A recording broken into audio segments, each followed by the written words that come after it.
tried to do her makeup today because I did my makeup. And she just wanted to tell you. Hi guys. Yeah. So kitchen. Kitchen. She's in the kitchen cooking. So what did you do? Okay. So y'all, I know I haven't been on here for a while, but as usual, it's been a lot going on, prom season, all this good stuff. Bay's music has been popping, so we've been doing so much, but I was like, let me upload a video. I have some recorded, but I just have not had the chance to edit them, and a lot of them need voiceover, and I just have not had the time for it. But I'm here today with the video, and this time I have one for my beginners because I do realize that I have been neglecting you guys, and you guys want to learn too. So this is a simple video that was requested in my sewing group. Baby, you're cooking loud.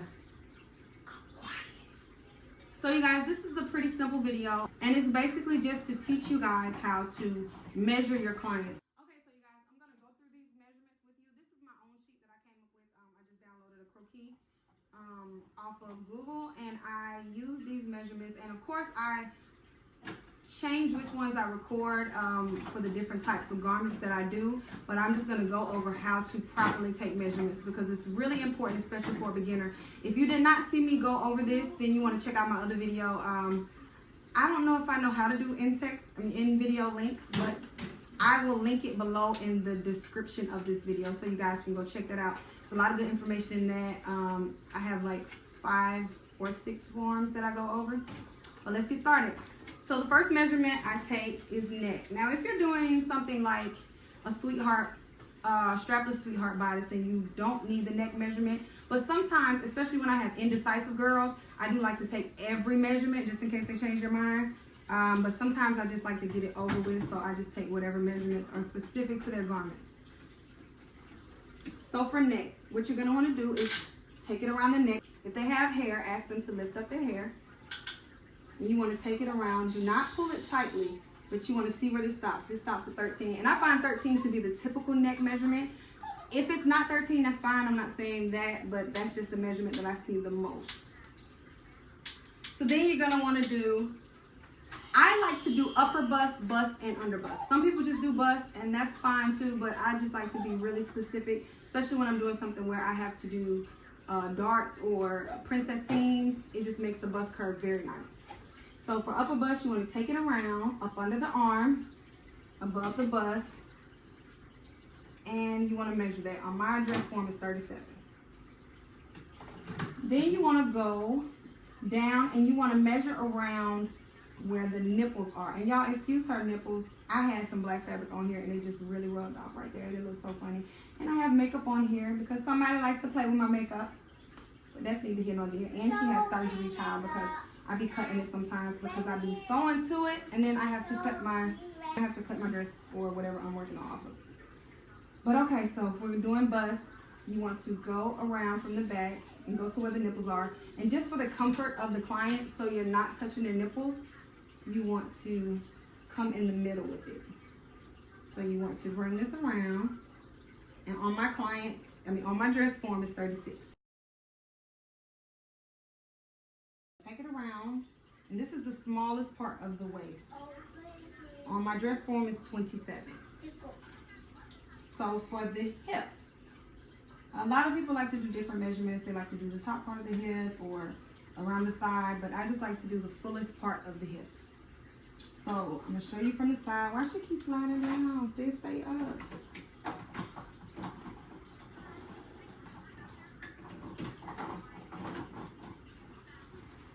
Okay, so now we're going to do the hip.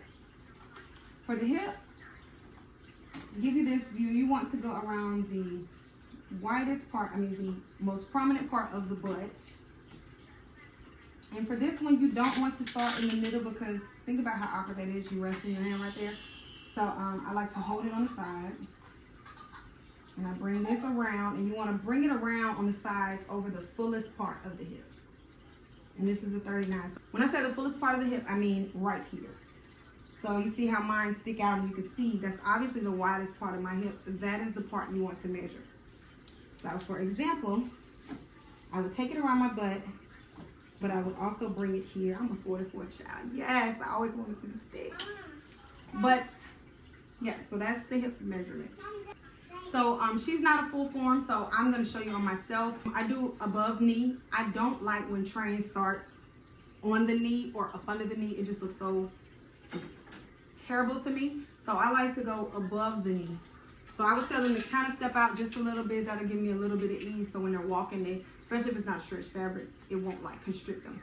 So tell them to step out just a little bit, and you want to go around above the knee. I'm telling you, if you start your train right here as opposed to right there at the knee, it will look so much better. Especially if it's a fuller train with a petticoat underneath. So mine would be 31. So you will do from bust to waist. And I like to take this where I'm at right here. And you have to remember the numbers. So bust to waist, we have 5.5. Waist to hip, I would say about 7. And so on and so forth. The last measurement that I like to do is from above knee to floor. And I don't like to do it straight down because 9 times out of 10, your girls want a dress that is more mermaid. So I like to do it at an angle to accommodate for the slant in it. Okay, so now I'm going to quickly show you how to do the arm measurements. You want to do arm side, which is up underneath the arm, all the way around to the top. This is how big your armhole will be. This one is 18. You want to do bicep. Just take it around. It really doesn't matter. Just a couple of inches down from the armpit. Then you want to do elbow.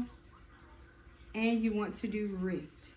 Then you're going to want to measure in between those. I like to do from my shoulder seam to bicep. Bring the tape measure down. Bicep to elbow. Elbow to wrist. And finally, you want to go inside, up under the underarm, and you want to do inside arm, which is from the underarm to the inside of the wrist. Okay, so now we are going to measure. If you're doing pants, you want to measure the thigh, which on me is 26. Girl, I got some thick thighs. You're going to want to measure around the knee. You can't see it, but you're going to want to measure around the ankle. And then, just like I showed you before for the arm, you're going to want to measure in between those. You're going to want to measure your crotch length, which is basically, some people do it from the belly button. I'm going to do it from the belly button because usually what I do is high-waisted anyway. So you want to take it around, not pulling tightly. You want to take it up to where your high waistline will stop in the back. So for this, my crotch length would be 26. You already did your measurements on the side, so if you want to add one, which would be waist to thigh or hip to thigh, then you could do that as well to add that in. The last measurement that I personally like to do is hollow to hem, which is basically, like I told you earlier, this right here, this hollow point right here. You ask your client to hold that right there for you, and you take it all the way down to the floor, and you record that measurement. Those are the only measurements that I like to take, and I usually have a perfect fit every time.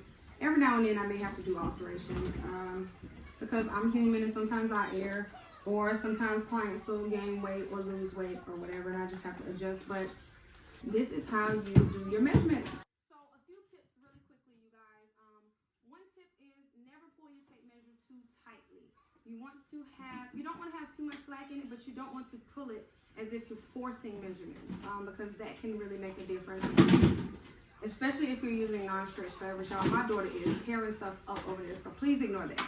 Another suggestion is utilize your client. If you need them to lift their arms up or lift one arm up or hold their hair up, move something out of the way, please ask them to do that. Another tip, make sure that you tell them to wear something form-fitting. Something like this would be perfect. I have had girls come with sweatshirts on and no bra, no shirt underneath, and I had to take their measurements. So please tell them to dress accordingly for measurements. Also take a photo of them if they don't mind. They shouldn't find that awkward.